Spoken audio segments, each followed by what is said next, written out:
अशी रव्यांचे आम्ही कुरड्या बनवणार आहोत. त्याच्यासाठी रवा भिजत घालणार. आपण तांदूळ कसे भिजत घालतो 3 दिवस, तसा रवा पण 3 दिवस भिजत घालायचा आणि 3 दिवस त्यातलं पण पाणी सारखं बदलत राहायचं आणि 3 दिवस झाल्यानंतर तो रवा आपण शिजून घेणार आहोत. 3 दिवसांनी त्याचा चीक निघेल ना शिजवल्यावर. हो, मग शिजवणार आणि कुरड्या पाडणार. रवा आपण भिजत टाकलेला, त्याचं वरचं पाणी काढून टाकलं आणि जेवढा रव्याचं चीक आहे तेवढंच पाणी घ्यायचं मोजून. ज्या पातेल्याने घेऊ ना चीक त्याच पातेल्याने पाणी घ्यायचं मोजून. आणि झालं तरी चालेल पण जास्त पाणी नाही झालं पाहिजे. आणि पाणी गरम झालं का त्याच्यातलं वाटीभर पाणी काढून ठेवायचं. आपल्याला जेवढं लागेल तेव्हाच टाकायचं त्याच्यात.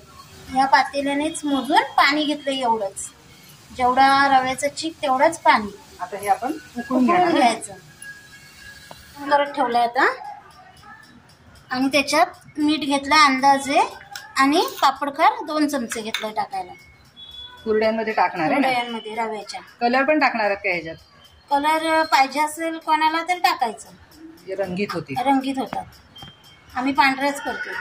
पाण्याला तर उकळी आले चांगली. वाटीभर पाणी काढून ठेवायचं आधी. जेव्हा लागेल तेव्हाच टाकायचं त्याच्यात.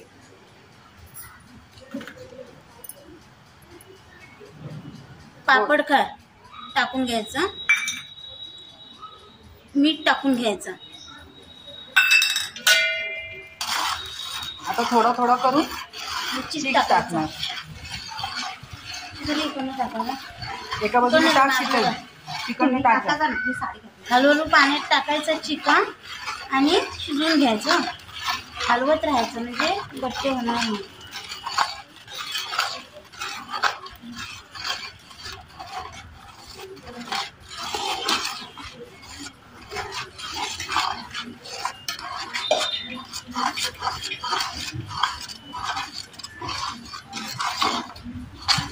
चिकटपणा येईल त्याला शिजलं की.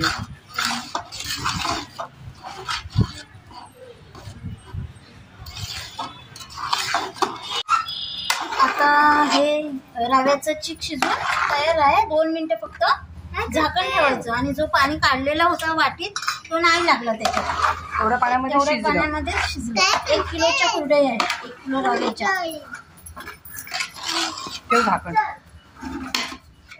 झाकण मारून बारीक गॅस करायचा एकदम आणि त्याच्यावर झाकण ठेवायचं 2 मिनिटं. पण झाकण ठेवलं होतं तो काढायचा. आता चांगला गोळा सुटलाय म्हणजे समजायचं की शिजलाय. आंबट वास पण येतो. आता कुरड्या पाडून घ्यायच्या. गरम आहे तरच पाडून घ्यायच्या. पटकन हात भाजून. थंड झाल्यावर पडत नाही जास्त लवकर. या साच्यांमधनं भरणार आहे ना. साच्याला थोडंसं तेलाचं बोट लावायचं. आता हे चीक झालेला आहे तयार. तो साच्यामध्ये भरून घ्यायचा. गरम आहे ना. गरम आहे म्हणून चमच्याने भरते. कठीण काम आहे हे तसं. हो, खायला फक्त गोड लागतं. त्रास किती आहे. हात भाजतील आहे ना. चाळण बदलली. चकलीची चाळण होती ती बदलून कुरड्यांची लावली बारीक.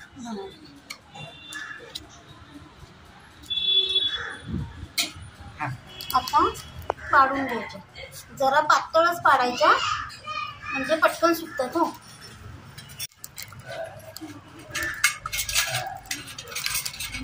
कुरडई पाडताना कधी पण बाहेरच्या बाजूने सुरुवात करायची आणि आत पाडायची म्हणजे ती चांगली पातळ पडते. कुरड्या पाडून घेतोय आता.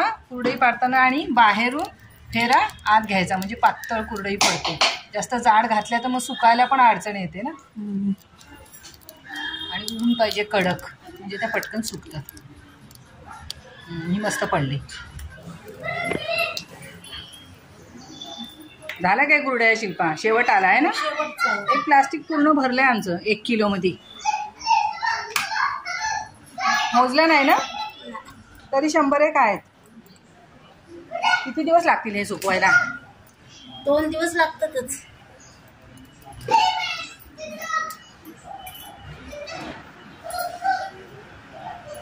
ही आमच्या घराच्या कडेला जरा जागा आहे त्यामुळे इथे सगळं चांगलं सुकतं आमचं. त्या कुरड्या आमच्या केलेल्या सुकून पूर्ण तयार झाल्यात. आता आम्ही तळून बघतोय कशा झाल्यात त्या. मस्त कुरडई टाकल्याबरोबर वर येते. एकदम मस्त झालेल्या आहेत. नक्की करून बघा. व्हिडिओ पूर्ण बघा आमचा आणि आवडला तर नक्की सबस्क्राईब करा अजून केलं नसेल तर. काय एवढं तळणार का शिल्पा? सगळे मेंबर बरेच आहेत इथे खायला बसलेले आहे ना.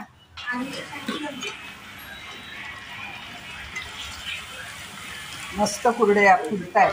कुरडई टाकल्याबरोबर वर येत आहेत. चव पण भारी आहे एकदम. काय त्याच्यामध्ये मसाले पण नव्हते ना जास्त टाकलेले.